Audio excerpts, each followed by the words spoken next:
guys, Sean here, and I want to do a video about the 3 most important attributes to making a very high quality knife for whatever the intended use of that knife would be. So us knife guys, we seem to know that there's the big three, you know, the 3 most important things to make your knife perform just incredibly well. Or when you're gonna buy a knife, you look at those 3 things on the blade, and that'll let you know if you're going to purchase that knife or not.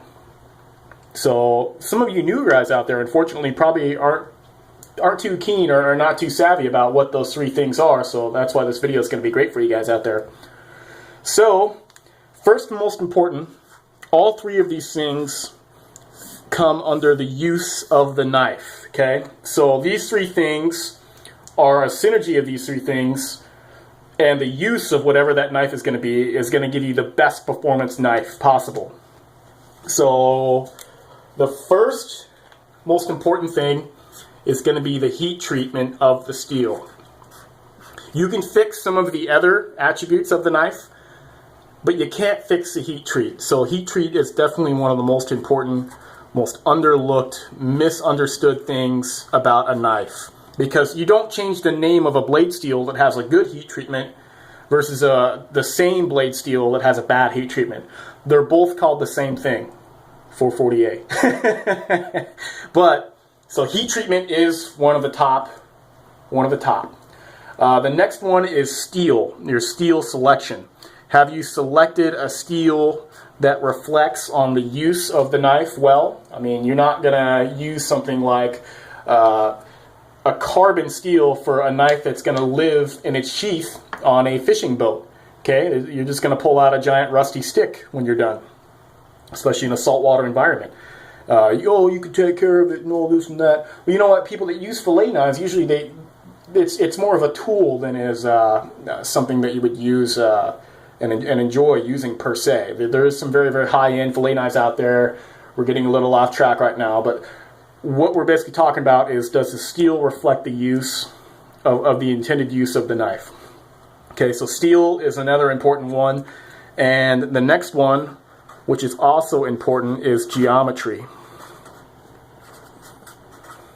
Okay, now not one of these is necessarily more important than the other. The reason why I said heat treatment was so important is because we can fix the geometry of a knife that has inferior steel, and it'll still cut well if it has a good heat treatment, okay? Sure, it's not going to hold its edge as long as maybe a superior steel that has a little bit more carbide, or it just depends on what the use of the knife is going to be, and that's why it all reflects to that. So really, if you want the highest performance knife, figure out what you're going to use it for, okay? And then make sure it has the best in all 3 of these categories. And the knife that's going to perform the best is going to be the synergy between these 3 things. So if all 3 of these things have great effect, you're going to notice that that knife is just really going to kick butt. So if I wanted a really heavy-duty survival knife that really just shreds up wood, is almost indestructible, batons well if I like doing batoning, if I need something that's long enough yet short enough, then we'll look at the A1 Pro. Look at that, all used up, right? So here's a knife. We know what its use is for, okay? It has a good heat treatment, has a very exotic high-end steel, and the geometry suits its use. All of these things are suiting its use. A very high-end winter survival knife. That if it was the one tool you had on you, you could with great effect do a lot of things in a moderate amount of time to affect your survival in the woods. So very cool stuff. Let's say I wanted a folding hunting knife that had a lot of wear resistance or whatnot. Maybe I would choose this right here, or maybe just an EDC knife. ZDP 189 steel with a great Spyderco heat treatment from their Sekisei, Japan place. We also got a great geometry.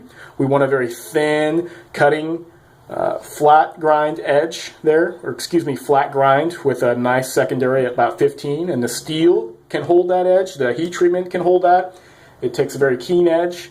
So this just gets back to what I'm talking about. Those are just a few examples. I can just go on and on and on, but you guys basically get it. The synergy between these three things right here are what make the high performance knife. Okay, so there we have it. Thanks for watching, guys. Stay tuned for more.